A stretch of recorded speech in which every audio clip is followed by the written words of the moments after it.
Andai kata Al-Quran pertama kali diturunkan di bulan Dzulqa'dah, niscaya bulan Dzulqa'dah itulah bulan yang akan begitu dimuliakan Allah Subhanahu wa ta'ala.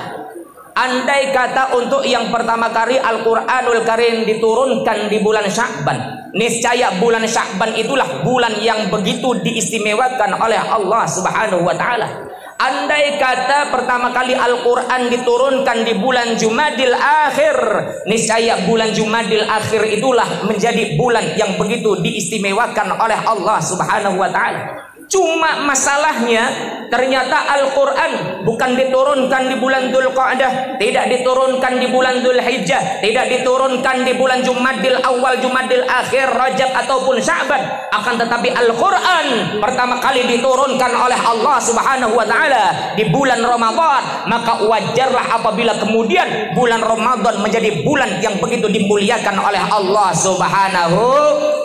Sampai di sini jelas atau tidak? Paham atau tidak? Ngerti atau tidak? Apanya? Itunya. Saudara, Ramadan ternyata mulia karena Al-Quran. Dan di dalam bulan Ramadan begitu banyak hari. Dan di dalam hari-hari itu ada satu malam, dan itu malam kemudian dispesialkan pula oleh Allah, begitu dimuliakan oleh Allah Subhanahu wa ta'ala. Itulah yang disebut dengan malam Lailatul. Kenapa Lailatul Qadar juga dimuliakan oleh Allah?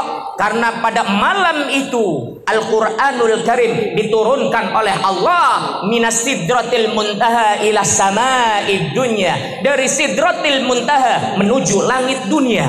Maka malam itu menjadi malam yang begitu dimuliakan oleh Allah Subhanahu wa ta'ala. Selain itu ada satu malaikat yang kemudian begitu diistimewakan oleh Allah, yang begitu dimuliakan oleh Allah Subhanahu wa ta'ala. Itulah malaikat Jibril alaihi salatu wassalam.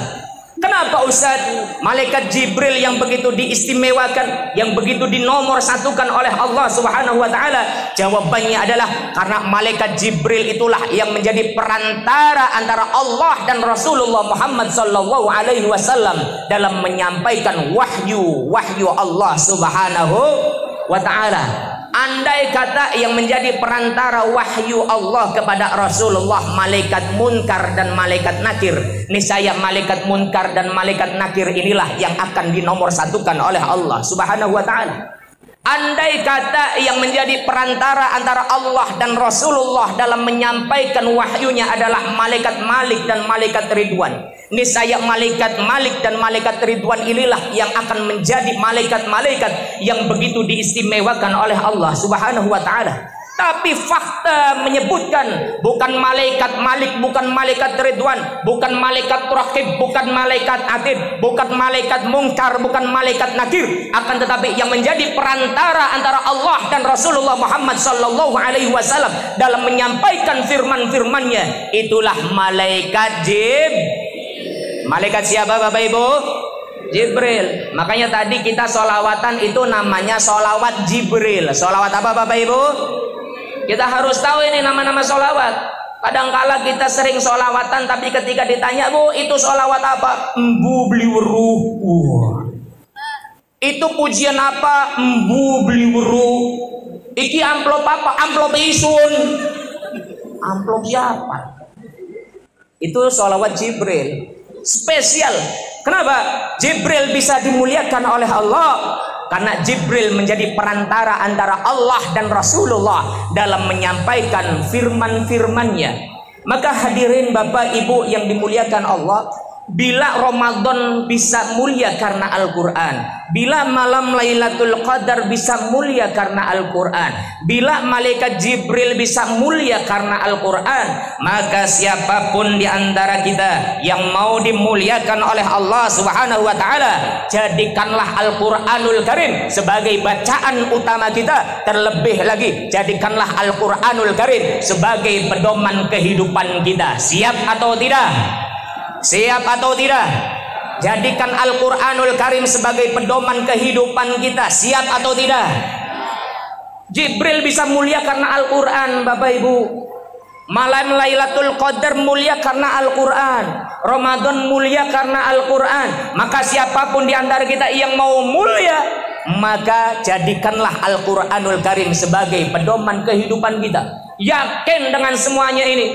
Makanya Siti Aisyah, istri Rasulullah Muhammad sallallahu alaihi wasallam, ketika ditanya terkait dengan akhlak Rasulullah, ya Aisyah, wahai Aisyah, bagaimana akhlak Rasulullah? Siti Aisyah kemudian menjawab, khuluquhul Quran. Akhlaknya Rasulullah itu akhlak Al-Quran. Bila kita mau tahu bagaimana sifat Rasulullah, sifatnya ada di dalam Al-Quran. Bagaimana akhlak Rasulullah sebagaimana yang diajarkan Al-Quran. Bagaimana sifat Rasulullah sebagaimana apa yang digambarkan di dalam Al-Quran. Makanya ketika kita ingin mau mencari tahu bagaimana caranya supaya kita berakhlak, sebagaimana yang menjadi moto utama PT PLN Persero UIP Jawa bagian tengah, Kang Reza WA, Ustaz jangan lupa materinya nyerempet tentang akhlak. Waduh, request. Bukan apa-apa, soalnya menjadi moto bagi kita. Akhlak.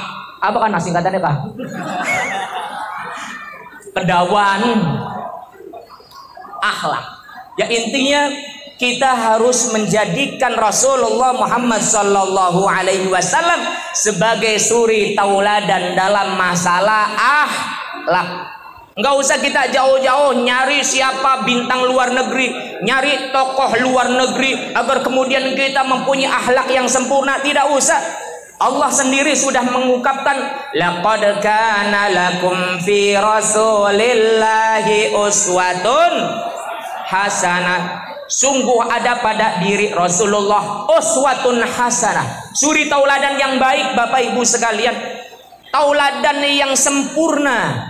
Dari mulai bagaimana cara makannya, dari mulai bagaimana cara berpenampilannya, bagaimana cara bermuamalahnya, bagaimana cara berniaganya, bagaimana cara berbisnisnya, bagaimana jalan membangun mahdara rumah tangganya, termasuk juga bagaimana cara membangun bangsa dan negaranya. Itu sempurna sudah dicontohkan oleh Rasulullah Muhammad sallallahu alaihi wasallam. Ternyata Rasulullah bukan hanya mengajarkan bagaimana cara makan, bukan hanya cara mengajarkan bagaimana kita tidur, bagaimana kita bangun tidur, bukan hanya mengajarkan bagaimana kita berpakaian, berpenampilan, bukan hanya mengajarkan bagaimana kemudian kita berniaga, luruh duit, dagangan, bukan. Rasulullah pun mengajarkan bagaimana caranya mengatur bangsa dan negara. Maka saya termasuk orang yang tidak setuju, hadirin Bapak Ibu yang dimuliakan Allah, apabila kemudian ada orang yang mengatakan bahwasanya haram kita membangun negara sebagaimana negaranya Nabi, haram kita membangun negara sebagaimana negara yang dibangun oleh Rasulullah. Ini namanya jaka sembung bawa golok, enggak nyambung, mbok. Kita cara berpakaian suruh seperti Rasul, kita cara berbisnis suruh seperti Rasul, kita cara sholat suruh seperti Rasul. Maka seharusnya dalam perkara yang lebih besar membangun satu bangsa, kita pun harus mencontoh Rasulullah Muhammad sallallahu alaihi wasallam.